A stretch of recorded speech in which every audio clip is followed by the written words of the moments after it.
90 రోజుల కోర్సు పూర్తి చేస్తే చాలు 100% ప్లేస్మెంట్ సపోర్ట్ తో సాఫ్ట్వేర్ జాబ్ మీ సొంతం. వెంటనే కోడ్ జ్ఞాన్ డెస్టినేషన్ ని సంప్రదించండి.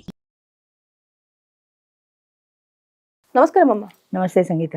అమ్మ, ఈ రోజుల్లో ఏ రిలేషన్షిప్ అయినా సరే ప్రధానంగా డబ్బుతో ముడిపడి ఉంది. అవును, కరెక్ట్. అంటే నిజమైన ఎమోషన్స్ ఎక్కడ కనిపించట్లేదు. డబ్బు ఉందా, ఓకే ఫైన్, నాకు ఆ పర్సన్ కావాలి. డబ్బు లేదా, నాకు ఆ పర్సన్ తో పని లేదు అని అంటున్నారు. అసలు దీన్ని మనం ఏ విధంగా చూసుకోవచ్చు అంటారు? నాకు మొన్న ఒక అబ్బాయి దగ్గర నుంచి ఫోన్ వచ్చింది తోడు నీడ గురించి. ఆ అబ్బాయి చేసే పని ఏంటంటే, వాడు ఉద్యోగం, నీకు ఆదాయం ఏముంది అంటే నెలకి 5,000 వస్తుంది అన్నాడు. 5,000లో నీకే సరిపోదు, నీ భార్యకి ఏం పెడతావా అంటే మాక్సిమం 10,000 వేసుకోండి అన్నాడు. ఏం పని చేస్తావన్నా, ప్లాస్టిక్ సామాన్ల బండి నడుపుతాడు వాడు. వాడికి కూడా తోడు కావాలి, నిజమే, కాదని అనలేము. కానీ వాడిని ఎవరైనా పెళ్లి చేసుకుంటారా? ఎవరు చేసుకోరని నా మనసు నాకు చెప్తోంది. 30,000 అంటే ముఖం చూడాలి. ఆటో వాడు సంపాదిస్తున్నాడు ఈ రోజుల్లో 30,000 సంపాదన అంటుంటే, 5,000 సంపాదించేవాడిని ఎవరు చేసుకుంటారు? వాళ్ళలాంటి లేబర్ ఎవరైనా గోచి బస్సు నీ వెనకాల బండి తోసుకుంటూ, అది కూడా ప్లాస్టిక్ సామాన్లు అమ్మేది లాంటిది కావాలి. కానీ ఎవరు రావట్లేదు ఈ రోజుల్లో. అందరూ అంతో ఇంతో చదువుకున్న వాళ్ళే వస్తున్నారు. ఒకప్పుడు తోడు నీడకి పేదవాళ్ళు కూడా వచ్చేవారు, లేబర్ వచ్చేవారు, పని మనుషులు లాంటి వాళ్ళు కూడా వచ్చేవారు. వాళ్ళకి ఫ్రీ ఉండేది, వాళ్ళ దగ్గర డబ్బులు తీసుకునే వాళ్ళం కాదు, ఫ్రీ భోజనం ఉండేది. వాళ్ళకి ఛాన్స్ అదే 500 కట్టకర్ల వాళ్ళు కూడా 2-3 సార్లు వచ్చి రావడం మానేశారు. ఎందుకంటే వాళ్ళు ఈ గిన్నెలు తోముతూనే బతకాలనుకోవట్లే. ఇప్పుడు వీడు బండివాడు ఉన్నాడు, వీడిని చేసుకోవచ్చు, వీడిని చేసుకోవద్దు. అది దానికి కూడా ఊహల్లో ఎక్కడో ఉంటుంది. నన్ను కూడా కార్లలో తిప్పేవాడు కావాలని. కానీ కార్లలో తిప్పేవాడు అంటే వాడికి కొన్ని క్వాలిటీస్ ఉండాలి. ఈ అమ్మాయికి నువ్వు చదువుకొని ఉండాలి, నువ్వు మోడర్న్గా ఉండాలి, నువ్వు ఏమీ లేవు కదా, నేను ఎలా చేసుకుంటాడు వాడు అన్న ఆ భావన లేదు. నాకు డబ్బున్నవాడు కావాలంతే. నేను ఇంకా ఇప్పుడు 50 ఏళ్ళు వచ్చి ఇప్పుడు కూడా ఇంకా గిన్నెలు తోముకుంటే ఎట్లా బతుకుతాను? ఇప్పటికైనా నేను రెస్ట్ తీసుకోవాలనుకుంటున్నా. అదొకటే వాళ్ళ మైండ్ సెట్. కాబట్టి డబ్బును వాడైతే నేను హ్యాపీగా రెస్ట్ తీసుకుంటాను. నాకు కూడా బోల్డ్ కోరికలు ఉన్నాయి. సినిమాలకు వెళ్ళాలి, సరదాలకు వెళ్ళాలి, ఈ సరదాలు తీర్చేవాడు కావాలి. అంచేత 2-3 ఏళ్ళు వచ్చిన తర్వాత వాళ్ళు మానేశారు స్లోగా. అసలు ఇప్పుడు మా దగ్గరికి వచ్చే వాళ్ళు అందరూ చదువుకున్న వాళ్ళు తప్ప మినిమం 10th క్లాసు లోపల ఎవరు లేరు. 10th క్లాస్ ఉన్న వాళ్ళు ఎవరు ఈ బండి వాడిని చేసుకోరు. నేను వాడికి ఏమని చెప్పను, వాడికి తోడు అవసరమైంది. మనం కాదని అనలేని అంశం అది. బాబు నేనెవరు చేసుకోరు, కాదు వస్తానంటే నీ ఇష్టం, నువ్వు 1000 రూపాయలు కట్టుకోవాలి, ఛార్జీలు పెట్టుకురావాలి. 5,000లో ఇదంతా నీకు శక్తికి మించింది, అంచేత నువ్వు రావడం వల్ల నీకు ప్రయోజనం ఉండదు. కాదు నేను వస్తానంటావా, నీ ఇష్టం అని చెప్పాను. అంతే. అలాగే 70 ఏళ్ళ వాళ్ళు కూడా అంతే, వాళ్ళకు ఒక తోడు కావాలి. నిజమే, అది కాదనడానికి ఎవరికీ అర్హత లేదు. కానీ నువ్వు కావాలనుకున్న తోడు నీకు ఇక్కడ దొరకదు. నువ్వు 65 ఏళ్ళు దాటితే నువ్వు పెళ్లి చేసుకో, ముసలిదే నాకెందుకంటావు. యంగ్స్టర్స్ నిన్ను చేసుకోరు, ఈ ముసలోడు మాకెందుకంటారు. మగవాళ్ళు ఏంటంటే ఎంతసేపటికి వయసులో ఉన్న వాళ్ళని కావాలనుకుంటారు, కానీ నా వయసు ఎక్కువ అన్న సంగతి వాళ్ళు గుర్తుపెట్టుకోరు. అలాగే వచ్చిన వాళ్ళల్లో అంటే డబ్బును చూస్తారు ఎక్కువగా. డబ్బును చూస్తారు. ఆడది దానంతటా అది బతకగలిగితే మరీ మంచిది అనుకుంటారు. కానీ నీ వయసు 70, 50 ఏళ్ళది, 20 ఏళ్ల గ్యాప్లో నిన్ను పెళ్లి చేసుకోవడానికి ఇష్టపడదు అన్న సంగతి వాళ్ళకి గుర్తుండదో, గుర్తున్నా అలా వస్తారో తెలియదు. 2-3 సంవత్సరాల కంటే గ్యాప్ వద్దన్న వాళ్ళ దగ్గరికి 60 దాటితేనే ఒప్పుకోరు, 70 వాడిని ఎక్కడ ఒప్పుకుంటారు? అయినా ఎవరైనా ఉంటేనే, ఎవరైనా దొరికితేనే అంటాడు వాడు. వాడికి ఏం చెప్తాం? సరే బాబు నువ్వు వచ్చి ప్రయత్నం చేసుకో, నీకైతే దొరకరు, నువ్వు రావడం దండగా అని నేను చెప్తున్నా. అయినా వస్తారంటే నీ ఇష్టం అంటాను. 70 నుంచి 80 వరకు ఇలాంటి ఫోన్లు వస్తాయి మాకు. చాలామంది అడుగుతారు కావాలని. ఆశ్చర్యం ఏంటంటే నా ఫోన్లో కూడా ఉంది, మీకు చూపిస్తాను. అబ్బాయి వయసు 37, తోడు నీడ 50 పైన ఉంటాయని వాడికి తెలుసు. వాడు నాకు మెసేజ్ పెట్టాడు, ఎవరైనా నన్ను చేసుకోవడానికి ఇష్టపడే వాళ్ళు అయితే మీరు నాకు పంపించండి నెంబరు, నేను వచ్చి చూసుకుని నచ్చితే చేసుకుంటాను. వాడు ఎంత లింక్ ఉందో చూడు, వాడు వచ్చి చూసుకొని నచ్చితే చేసుకుంటాడు. అంటే నా తిండి తెప్పలు, నా పని మానేసి నీకు ఎవరు సూట్ అవుతారని నేను చూసుకోవడమే నా ఉద్యోగం అయ్యేది అసలు కాదు కదా. మ్యాట్రిమోనీ పెట్టుకుంటే వస్తారు. అంటే 36-37 ఏళ్ళ వాడు 50 ఏళ్ళ దానికి అన్న తల్లి వయసు దాన్ని ఎలా చేసుకుంటానంటున్నాడు. వాడికి ఆమెను చూస్తే భార్య అన్న ఫీలింగ్ వస్తుందా, తల్లి అన్న ఫీలింగ్ వస్తుందా? నాకు అదే అర్థం కాదు. అంటే పెరువర్షన అసలు మైండ్ సెట్ ఎటెళ్తోంది. ప్రధానంగా డబ్బు ఉంటే దాంతో నువ్వు సంసారం చేయగలుగుతావా? అది నా భార్య అన్న ఫీలింగ్ వస్తుందా? నువ్వు ఎక్కడికైనా వెళ్ళగలుగుతావా? ఎవరు మీ అమ్మగారు అంటే కాదండి మా ఆవిడని చెప్పడానికి నువ్వు ఎంత సిగ్గుపడాలి? అంటే అవేమీ లేవు, డబ్బు ఉంటే చాలు.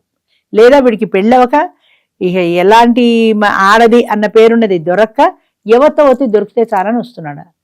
ఎంత పెర్వర్టెడ్ అయిపోతున్నారో మనుషులు. ఒక్కొక్కసారి బాధేస్తుంది నాకు అలాంటి వాళ్ళని చూస్తే. ఇది పెళ్లి వరకు తీసేసుకుంటే ఇప్పుడు మళ్ళీ పిల్లల విషయంలో కూడా తల్లిదండ్రులు ఆస్తి ఉంటేనే చూసుకుంటున్నారు కదమ్మా. అంతే కదా, ఆస్తి డబ్బు ప్రధానం. డబ్బు ఉంటేనే ఏదైనా. డబ్బు ఉన్నవాడు కావాలి. వాళ్ళకి 50 ఏళ్ళు ఉండని, వాళ్ళు ఏ పని చేయని, నాకు అందమైన వాడు, అందం కూడా కావాలి. మళ్ళీ వాడికి చాలామంది ఆడవాళ్ళు కానీ మగవాళ్ళు కానీ వస్తారు. అందరూ భగవంతుడు ఇచ్చిన రూపం, మన చేతుల్లో ఏమీ లేదు. కొంతమంది చూడడానికి అంత గుడ్ లుకింగ్ ఉండరు. వాడు వచ్చిన వాడు బాగా ఎర్రగా బుర్రగా అందంగా ఉన్నదాన్ని చూసి అడుగుతాడు. అడిగే ముందు ఒక్కసారి అద్దంలో మన ముఖం చూసుకోరు కదా. నీకు ఆమె నచ్చింది ఓకే, ఆమెకు నువ్వు నచ్చుతావని వెనక్కి తిరిగి ప్రశ్న వేసుకోరు. పెద్ద ప్రాబ్లం ఎక్కడొస్తుందంటే ఒక ప్రశ్న అటే పెడుతుంది కానీ అట్నుంచి తిరిగి అవతల వాళ్ళ వైపు నుంచి మనం ఆలోచించాం. రాత్రి 12కి ఫోన్ వస్తుంది, నాకు ఏంటయ్యా 12కి ఫోన్ చేసా బుద్ధి లేదా అంటే, మీరు పడుకోలేదేమో అని చేసా, 12 కదండి అయింది అంటాడు వాడు. వాడి సాచిరంపకాయ కొట్టాలన్నంత కోపం వస్తుంది. 12 కదా, అదే 12 కదా అంటే నీకు నిద్ర పట్టక 12 కానీ నాకు సగం నిద్రలో ఉన్నా నేను. లేపి పైగా ఏమండి వాడు అడుగుతున్నాడు 10కి ఫోన్ చేశాడు నాకు, ఏమండి ఇది ఏ ఊరండి వాడు అడిగిన ప్రశ్న అది, ఏమండి ఇది ఏ ఊరండి.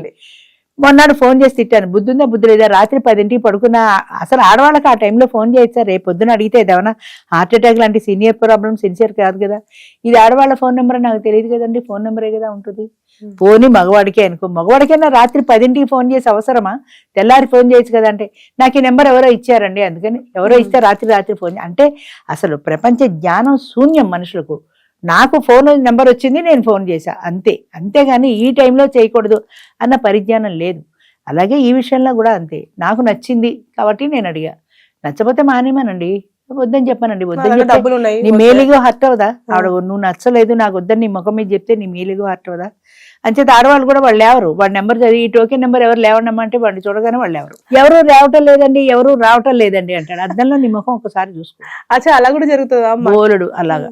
ఎవరో ఇలాగే ఎవడో అంటే ఒక అమ్మాయిని చూపించా, ఈ అమ్మాయిని చేసుకో, ఈ అమ్మాయి రెడీ నేను చేసుకోవడానికి, వద్దండి వద్దండి అన్నప్పుడు నీకు అందమైంది కావాలి, దానికి కూడా అందమైన వాడే కావాలన్న ఆలోచన నీకెందుకు రాదు, అది ఆలోచించుకోవాలి కదా. అది లేదు. కొంతమంది డబ్బున్న వాళ్ళే కాదు, మిడిల్ క్లాస్ వాళ్ళు కూడా ఉంటారు. అందరూ ఎర్రగా బుర్రగా ఉన్న వాడి దగ్గర ఇంత పెద్ద క్యూ ఉంటుంది, ఇంత పెద్ద టోకెన్లు ఇస్తారు ఈమె నాకు కావాలి అని. యావరేజ్ గా ఉన్న దగ్గర ఒక్క టోకెన్ ఉండదు, ఒక్కళ్ళు అడగరా. అంటే రెండు చూస్తారా అమ్మా, అందంతో పాటు డబ్బు రెండు చూస్తారు. అందం ప్రధానం, దాని తర్వాత ఆమె ఉద్యోగమో డబ్బు ఉంటే ఇంకా మంచిది, అది సెకండ్ అనుకో. ముందు ఫస్ట్ అందం ప్రధానం. నువ్వు కూర్చొని లేవలేవు, నీకు 65 ఏళ్ళు 70 ఏళ్ళు వస్తున్నాయి, ఈ అందగత్తం చేసుకొని నువ్వేం చేస్తావు, అది ఎక్కడో దుకాణం పెడుతుంది నీ ఇంట్లో, మనశ్శాంతి లేకుండా పోతుంది కదా. అంటే ఎర్రగా బుర్రగా ఉండాలి, అందంగా ఉండాలి, అందంగా ఉండాలి. ప్రతి వాళ్ళు అడిగేది ఇదే, అందంగా ఉండాలి. తప్పని నేను అంటే అందమైన భార్య కావాలని ప్రతి ఒక్కరికి ఉంటుంది, అందమైన భర్త కావాలని ప్రతి ఒక్కరికి ఉంటుంది, సహజం అది. కానీ దానికి ముందు మన స్థాయి చూసుకోవాలి కదా. నాకు ఒక ఫ్రెండ్ ఉంది, ఆవిడ ఏమడిగిందంటే, నాకు నా భర్త చనిపోయాడు, నాకు తోడు కావాలి. అమ్మ తోడు నేను ఇచ్చేది కాదు, మీటింగ్కి రండి, మీటింగ్లో చూసుకోండి. నాకు దామోదరరావు గారు లాంటి వాళ్ళు, దామోదరరావు అంటే మా భర్త, దామోదరరావు గారు లాంటి వాళ్ళు కావాలి. ఆయనే ఎందుకు అడుగుతున్నావు, ఆయన లాంటి వాళ్ళు ఎందుకు అడుగుతున్నావు, ఆయన మిమ్మల్ని టూర్లు అవి తిప్పుతారు కదా. నేను అన్నాను, దామోదరరావు గారు లాంటి వాళ్ళు ఎందుకు, దామోదరరావు గారే ఉన్నారు నాతో పాటు కారులో వచ్చే ఇంటికి, నిన్ను పరిచయం చేస్తాను. ఆయన ఓకే అంటే అదే క్షణంలో నేను వెళ్ళిపోతాను, నిన్న ఆయన ఓకే అంటే నేను వెళ్ళిపోతాను. అయితే ఆయనకి కొన్ని క్వాలిటీస్ ఉన్నాయి, అంటే ఆయన కోరుకున్న వ్యక్తికి కొన్ని క్వాలిటీస్ కావాలి.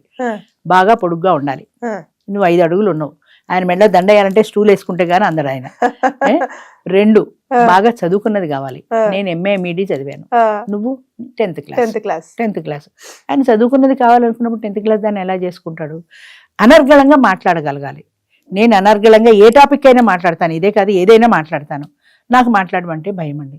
నాకు 70 ఏళ్ళు పైన ఉన్నాయి, నేను ఇప్పటికీ ఫంక్షన్స్లో డ్యాన్సులు చేస్తాను, అందరం కలిసి డ్యాన్స్ చేస్తాం, నేను చేయగలను. నాకు డ్యాన్సులు రావండి, నేను స్టేజ్ ఎక్కనండి, మైక్ పట్టుకు మాట్లాడమంటే నాకు భయం. మరి ఏ క్వాలిటీ చూసి పెళ్లి చేసుకుంటాను నేను, అది తెలియలేదా. నీకు ఆయన కావాలి కానీ ఆయనకు నువ్వు నచ్చుతావా లేదా అన్న క్వశ్చన్ లేదు, నాకు ఆయన కావాలి అంతే.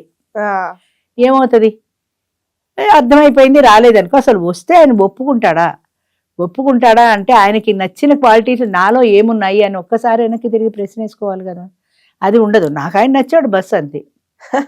అంటే అవతల వ్యక్తి గురించి ఆలోచించే ఒక సంస్కారం లేదు మనుషుల్లో. ఇది ఒక చిన్న ఎగ్జాంపులే కానీ ప్రతి వాళ్ళు రాత్రి 10కి 12కి ఫోన్ చేసేవాడైనా అంతే, అందరూ అంతే అదే పరిస్థితి. రిలేషన్షిప్లు అన్నీ కూడా డబ్బుతోటే ముడిపడున్నాయి, అందులో ఎలాంటి అబద్ధమో లేదు. ఎక్కడో ఒకళ్ళో ఇద్దరో ఉంటారు, నాకు డబ్బు అవసరం లేదు, నేను మనిషిని ఇష్టపడి వచ్చాను కానీ మనిషిగానే కోరుకున్నాను, నాకు డబ్బుతో పని లేదన్న వాళ్ళని వేళ్ల మీద లెక్క పెట్టచ్చు. 300 మంది వచ్చారు మొన్న, నాకు డబ్బు అవసరం లేదండి అంటారు. ప్రతి వాళ్ళు స్టేజ్కి నన్ను బాగా అర్థం చేసుకునే మనిషి కావాలండి అంటారు. నాకు నవ్వు వస్తుంది, నిన్ను అర్థం చేసుకునే మనిషి కావాలి, నువ్వు ఆయన ఎంతవరకు అర్థం చేసుకుంటావు, అది లేదా. ఆయన నన్ను అర్థం చేసుకోవాలనే కానీ నువ్వు తిరిగి ఆయన అర్థం చేసుకోగలవా, అది లేదు. నన్ను అర్థం చేసుకునే మనిషి అంటే ఇవాళ సినిమా అంటే సినిమాకి తీసుకెళ్ళకపోతే వాడు అర్థం చేసుకోనట్టే. సింపుల్గా ఈ ఒక్కటి చాలు, ఈ ఒక్క ప్రశ్న చెప్పారంటే దానికి ఎవడూ రాడు, ఎలా వస్తాడు. నన్ను అర్థం చేసుకునే మనిషి కావాలి, నన్ను బాగా అర్థం చేసుకుంటే చాలండి అంటారు. ఇక్కడ నా దగ్గర స్టేజ్ మీద చెప్పినప్పుడు అక్కడికి వెళ్ళాక నీకేమొస్తుంది, నీకు ఎంత ఉంది, మాకు ఒక బ్యాంకులో పనిచేసే ఆమె ఉంది మెంబరు, ఎవరో అడిగితే ఆమె చెప్పాను, ఆయన ఆఫీసులు అన్నీ మాట్లాడదామంది. మొన్నాడు ఆఫీస్కి వెళ్ళాడు. ఆవిడ 3 ప్రశ్నలు వేసింది. ఒకటి, నీ ఆస్తి ఎంత, ఓకే, అది నీ ఒక్కడికైనా అందులో వాటాలు ఏమన్నా ఉన్నాయా, ఒకవేళ అంటే పిల్లలకి ఏమైనా షేర్ ఉందా, ఒకవేళ వాటాలు పోతే ఆ ఆస్తి వాల్యూ ఎంత, నీ వాటాకు వచ్చే ఆస్తి వాల్యూ ఎంత, ఈ 3 ప్రశ్నలు అడిగింది. ఇంకా ఆయన ఇంకా జవాబు చెప్పాలా, వచ్చేసాడు. నువ్వు ఉన్నావా, తిన్నావా, నీ పరిస్థితి ఏంటి అని నా మంచి చెడ్డలు ఏమి అడగలేదు ఆమె. ఆస్తి నాకెందుకమ్మా అని వదిలేశాడు అంతే. అలాగా డబ్బు కోసం చేసుకునే వాళ్ళు చాలా మంది ఉన్నారు. మన వంక పెట్టడం కాదు కానీ డబ్బు ప్రధానం. మనకే 50-60 ఏళ్ళు వచ్చే ఎన్నాళ్ళు బతికి చేస్తాము. ఏదో ఇంత అలానే లోయర్ క్లాస్ అది ప్లాస్టిక్ బండి వాడిని చేసుకోమంటారా నేను, నీకు ఏదో ఫుడ్ పెట్టి కలిగితే చాలు కదా, ఏ మోటార్ సైకిల్ మీద ఓ సినిమా తీసుకెళ్తే చాలు కదా, కార్లోనే తిరగాలి, మంచి బంగ్లా కావాలి, మంచి ఇల్లు కావాలి, నేను వంట చేయను, వంట మనిషి, పని మనిషి పెట్టి నన్ను పువ్వులాగా రోజుకొక చీర కట్టుకొని నేను సోఫాలో కూర్చుంటే ఇలా అలంకరించుకొని ఆయన చూసి ఆనందించాలి అంతే. డబ్బుతో పూజించాలి అంతేగాని అవతల వ్యక్తి ఏంటి, వాళ్ళ పూర్వాపరాలేంటి, వాడి కుటుంబం ఏంటి ఎవరికి అక్కర్లా. నా కుటుంబం ఏంటి ఆయనకి చెప్పాలి, ఆయన కుటుంబం గురించి నేను తెలుసుకోవాలి, ఆయన కుటుంబాన్ని నాతో నేను కలుపుకోవాలి, నా వైపు నుంచి ప్రయత్నం ఉండాలి. అసలు ఏమీ లేదు, నథింగ్, అంతే. అందుకనే అలా మిగిలిపోతారు. ఏమవుతుందంటే ఆశ కూడా ఒక అంత ఉండాలి కదా, అది లేని వాళ్ళు అలాగే మిగిలిపోతారు. మొత్తానికి బంధాలన్నీ కూడా అందంతో, బంధాలు ఈ రోజుల్లో డబ్బుతోటి అందంతో ముడిపడి ఉన్నాయి. ఆడైనా అంతే, మగైనా అంతే, ఎవరైనా అంతే. చెప్తే కష్టంగా ఉంటుంది వినడానికి, కానీ but it is a fact, నిజం ఇది. కఠోరంగానే ఉంటాయి కదా, అది అర్థం చేసుకోగలిగి ఎప్పుడు ప్రతి మీటింగ్ లో నేను చెప్తాను, మనసుకు ప్రధానం ఇవ్వండి. అది మనకు అందం కనపడదు, అదే మనసు ఎలా ఉందో మనకు కనపడదు. కొద్ది రోజులు మాట్లాడుకోండి, అందులో మీకు మనస్తత్వం నచ్చితే దిగండి.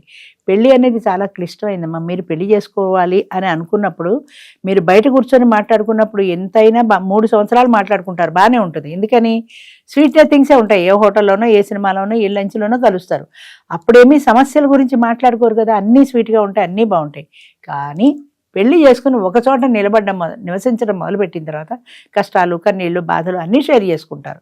అబ్బా నాకు బాధలు వద్దు బాబు అంటే తప్పదు కదా, భరించాలి కదా. అబ్బా నేను అందుకోసం పెళ్లి చేసుకోలేదంటే కుదరదు. ఒకసారి యాక్సెప్ట్ చేసిన తర్వాత మైనస్ ప్లస్ 2 ఉంటాయి. అనుకోని దిగితే నువ్వు దాన్ని యాక్సెప్ట్ చేయగలుగుతావు.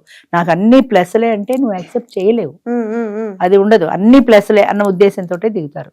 నువ్వు దిగేటప్పుడే ప్లస్లే కాదు మైనస్లు, సినిమాలో అలాగా ఎత్తుకుని తిప్పుతాడు అని అనుకోకూడదు.